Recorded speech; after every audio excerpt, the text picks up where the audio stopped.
Hey y'all, it's your girl Feed the Top Notch Diva and your favorite entrepreneur. And today, as well as you all might as well get used to hearing this voice on when we're talking entertainment, is the top notch comedian himself. Keith Parrish. Comedian Keith Parrish is in the building.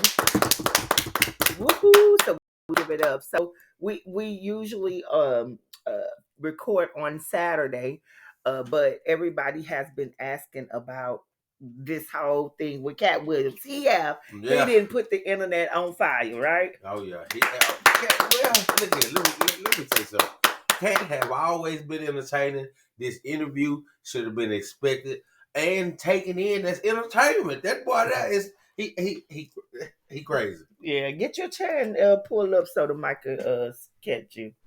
So it seemed like Katt Williams is upset with Kevin. So we're gonna go through quite a few of them, okay? As many as we can, as we're gonna do for the podcast tonight. But the first one's gonna be Kevin Hart, so that everybody will know what we're talking about. Right. We're gonna go ahead and you want to play the audio? Man, play that mother. Let's run it. We're gonna run the audio in so that we'll let y'all know why Kevin and Katt got beef. All right, here you go. My frustration with Katt Williams comes from you keep pointing at Hollywood. Hollywood this, the white man, this, and this. When do you take responsibility for your actions? You had the shot. Katt was in that position at one point. You were the guy. Yeah. You were set up to be the star. You didn't show up to work.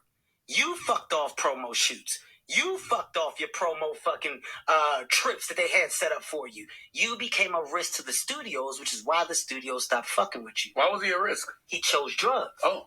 This is what Katt says about Kevin. Kevin told you he wasn't going to wear no dress until they offered him the dress, and then he put it on. And what did he say after he wore it? I made my own decision. Duh. But you didn't make it before they brought it up, did you? It's okay. All right. For a 5-year period, every single movie that Kevin Hart did was a movie that had been on my desk. That all I had said was, just, can we take some of this step and fetch it shit out? And then I can do it. Like, it don't need to be overtly homosexual because I'm not homosexual, right? It doesn't need that to be funny, right? I'm thinking that's why Kevin got beat. I mean, not Kevin, but I'm thinking that's why Katt got beat for whatever the case may be. And I agree with Kevin Hart. Katt Williams, there was a lot of stuff he said in that interview that I gotta just think he flat out lying. He ain't been around hard drugs. I don't believe that. Okay. You don't think that? So you think Katt did the? Man, I think he know the sweet taste of crack. Okay. No. I think he do. I would say that Top Notch Global, although not popular, everybody is entitled to their own personal opinion. I think that jealous, that envious spirit. I ain't gonna say jealous because I'm gonna say jealous. He flat out is jealous of this man. How quickly he rose up in the ranks, how this and that, considering that Katt was already out before Kevin. Mm-hmm. So I think he a little jelly. I think he got a little jelly in him. Katt Williams have a little jealousy of Kevin. Okay, so you don't think that? Do you believe that Kevin started it with the Breakfast Club interview? No, know, because the interview was before Katt Williams went on to Club Shay Shay. Yeah, it was, but Katt Williams had been calling Kevin Hart out. Katt Williams had been wanting to have a comedy off with him. Katt Williams had been with Kevin, but Kevin don't be too much. He ain't into that comedy beef and stuff like that. You know what I'm saying? Mm-hmm. And why should he? He don't have to. Yeah. And he done got the like I said, the money from his craft to prove it. So we don't got to even go back and forth with what he said about Katt Williams could have some validation to it. That's all I'm saying too. Katt Williams he looked like he get drunk. That's the thing. At the end of the day, Shannon Sharp knew exactly what he was doing. Yeah. And the thing is that I feel Katt, I said it in my written article on topnotchnews.com/TV, but I said that Katt Williams, one, he could have been saying, I'm gonna go on this man because we both said, okay, 3,000 books before you 15, bro. We don't even like school like that. I feel like he could have been going on Shannon's show to say, bro, anybody can come on your show and tell you anything. Right. And you gonna believe it. Now, Kevin Hart hadn't responded yet. So all Kevin did, he posted about a movie that he got. He was like, gotta get that anger up out your champ. It's honestly sad. In the meantime, please enjoy my movie trailer. So basically, that's all he did. He was like, listen, I'm not gonna go. And my thing was, I knew it. I knew Kevin Hart was giving too much energy because this the thing. He don't. Then he said he told Michael Blackson that told him to start a school. Michael Blackson responded and said that didn't happen, but he also was giving Katt props. So I don't think Michael Blackson care. I don't think a lot of them care. Right. Because they know Katt personally or they done interacted with him. And they know he didn't got full or tip. Let's say since he say he don't do hard drugs, let's say he didn't got tipsy fast, and that was evident by how the way he was drinking with Shannon Sharp. Yeah. So if he was in a even more comfortable place, I can imagine Katt is drunk. And that's what we was talking about. Yeah, Shannon Sharp is smart though, man. You get it. And Katt was trying to hang in there with Shannon. Boy, Shannon was drinking that boy up under that table. Well, you was Shannon. And Katt got drunk. Well, and then here go the truth. Shannon Sharp is probably 6'3", 240. Yeah. As you can see by them tight ass clothes he was wearing. You know what I'm saying? I in can't shape. deal with you. Katt Williams is a little bitty dude. You know what I'm saying? Yeah. So he was drunk way at the beginning, but he say he was not drunk. And look, they starting to say that stuff is coming out that he was right, and we're gonna talk that Katt Williams was right. But we're gonna talk about it because I have the audio of the Cedric the Entertainer joke and the Katt Williams joke. Oh well, I want to hear that. I definitely we're gonna get to that. So we're gonna go ahead and go to the next one. I was looking for Cedric the Entertainer stand-ups. Cedric told you when you asked him, did you steal Katt Williams' joke? Yeah. He said it don't line up. How it don't line up? He thought that I was just a no-name comedian and that he could take this joke and nobody would know. Cedric comes to the Comedy Store. He watches me in the audience. He comes backstage. He tells me what a great job I did and how much he loves the joke. 2 years later, he's doing that as his last joke on the Kings of Comedy. Cedric's response is next. I'm gonna address this Katt Williams thing one time, man. I saw people on there really commenting about that. Look, I have no idea what this brother is talking about. That joke is over 30 years old, close to 30-something years old. I did the Kings of Comedy in 1999. Probably had been doing that joke 6-7 years before that. I don't even know if Katt was doing comedy then. So, again, he's a talented brother. I have no idea what he's talking about. I've never seen Katt do a space shuttle joke. So, there may be something that he believes is true.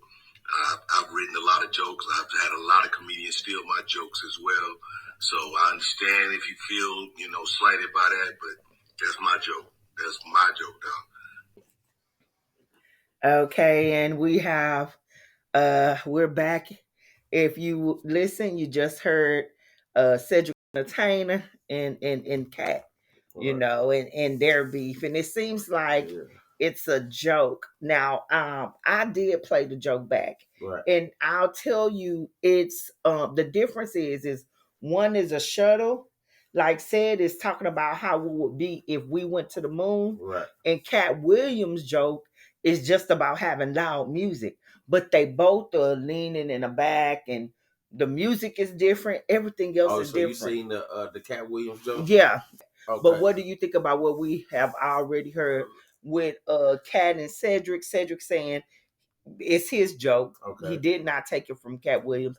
And Katt saying, man, he came to my show, seen it. Next time I seen him, he did the joke. He did a joke related to what Katt said. Yeah. Because in essence, it's a different joke. Yeah, in my opinion. One is talking about going to the moon. The other one talking about loud music. It's a different joke. But past all that, here's what I hate about comedians and stuff like that. And we're gonna say both sides. That's why they have writers. That's why they have writers, because let's say another comedian came up with a joke, but this person can do it better. This person can bring that joke to life more. This person can bring the joke something extra. And what about when they resell jokes, thinking they gave it to somebody that everybody didn't hear the joke?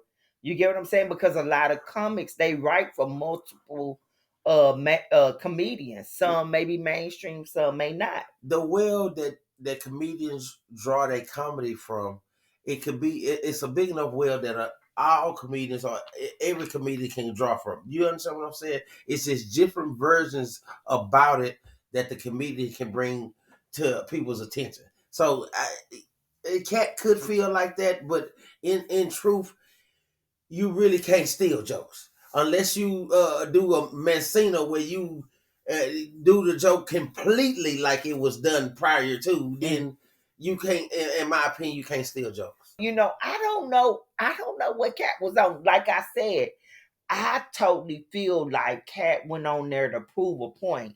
Don't let anybody come on your. He said it several times, and Katt be always thinking thinking a lot, and that's why he don't. I think he's still mainstream, but he feel, or whoever feels he was blackballed, whatever the case may be.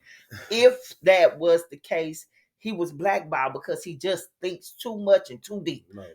But I got it. Yes. He said it several times to Shannon. Well, you let this man come on several people. Like, right. I watched all your shows, and you let people come on here and lie. Now go ahead. First of all, Shannon Sharp didn't let nobody come on there and do nothing. If I'm gonna stand up for Shannon Sharp, if I can play advocate for him, he didn't let nobody come on his show and do nothing. As far as he know, this is, like he said, this is all new information. And boy, that old Katt. So when it comes to Cedric, because we are gonna jump to the other ones to wrap up on said, you stick with, hey, I don't think that nobody can steal a joke. Well, you don't think that said stole his joke. You feel, yeah, like I said, unless you copy that motherfucker, unless you copy it podcast. You know what I'm saying? Like, you do it exactly like the person you saw the person do it, then that, to me, that's stealing somebody's joke. You know, but taking it and giving it a different version, I mean, nothing under the sun new. Let's just say that. That's the reason why I don't feel like he can steal jokes, because nothing under the sun is new. And there it is. You know. Yeah. So one experience that one person go through, somebody else experienced it as well. And some you thought somebody else thought it too. Went ahead and put out some released footage of Faizon Love basically saying Katt Williams ain't shit. All right. Who says the most overrated comedian of all time? Katt Williams. Definitely overrated. But as a comedian, though, you feel like he overrated? Oh, yeah. Oh, way overrated. Way. It's all mouth and no product. So that came from Faizon Love. He did a interview with Dialogue Podcast or Dialogue Media on Instagram, the Heart of Dialogue. What you think about when Faizon, what he said? Faizon said Katt was overrated. Right.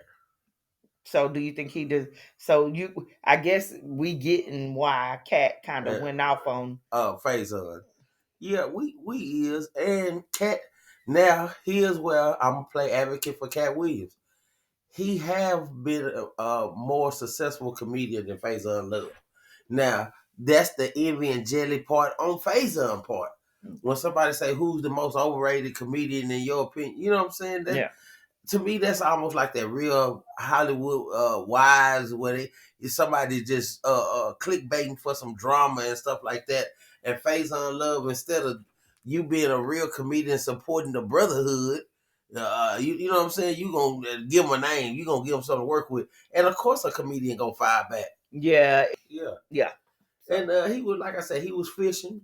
and caught Faizon tripping. He shot out some jelly, and Katt just firing back. So that particular beef is like valid. I said, valid. That's a valid beef, and it's deserved. Faizon, you gotta come on now, bro. You I get you trying to. That's where the clout come in at. That's where the clout come in at when you say, "Oh, he overrated." You know what I'm saying? And stuff like that. We don't know the interaction between the two. They might have met up one time, and he might have said, "Faizon, is you on the juice? Come on now," because and that's the thing. Everybody was saying, bringing up the fact that Katt is either on drugs or drunk or something, and Katt say they all lying. First of all, they can't none of them prove it. First of all, Katt, like I said, Katt ain't counting pills. Katt, there's narcotics in them pills. Katt. He said no hard drugs. Yeah, now. He said no hard drugs because he said, "Well, you ain't seen me with a crack pipe." I doubt that seriously. You ain't seen me with no heroin. Okay, you ain't seen me with no cocaine and them pills. I think Katt might have experienced it. The way his lip be jumping, I think he might have tasted that sweet aroma of crack. And yeah, so we show love with comedian keep this out, but honey, this is all his opinion, honey. Baby. Katt say he clean. That's up with soul.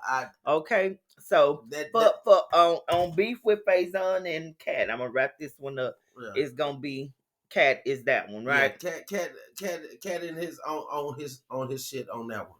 Okay, yeah. Rickey Smiley. I went out to audition for Friday After Next as Money Mike, not the Santa Claus, and that is the honest God truth. I had no reason to go on there and to go on Shannon Sharp's show and lie about any of that. That's what I auditioned for. I guess when Katt Williams did it, they added the whole pimp twist to that character, which was actually a better decision and made it funnier. Because ain't no way in the hell I could have executed that role like that. And I'm glad that they made that decision and they put me in a Santa Claus role, which was actually perfect. So when I got back to LA, they said, "Hey, your role has changed. You're going to be the Santa Claus. And here's the Santa Claus suit. Put it on, and here's your lines." Sat in the trailer, went over the lines, went over my stuff with Cube, and the rest is history. Had no reason. I just want to clarify that. Had no reason to lie. Yeah. Okay. First of all, oh yeah. First of all, again on this one, I'm gonna give it to Katt again. Okay. For Rickey and Rickey and Katt. For Rickey and first of all, Rickey Smiley have always had a physical aspect of his comedy anyway. So the Santa Claus comedy in the window, the Santa Claus breaking into people's houses, that he always did kind of be, he was very physical and active in his comedy.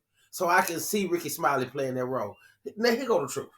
If Katt Williams played the Santa Claus or if he played the pimp, he a better fit for the pimp. You can't imagine Katt Williams whooping somebody's ass, breaking in their eyes, and he say he would. I will whoop something. He a elf. Everybody know Katt Williams is elf size. He's not nowhere near Santa Claus size, and he definitely ain't near whooping nobody's ass size. Well, everybody see what that little boy did to him. Oh, everybody see what that little boy did to him. That little boy caught Katt off.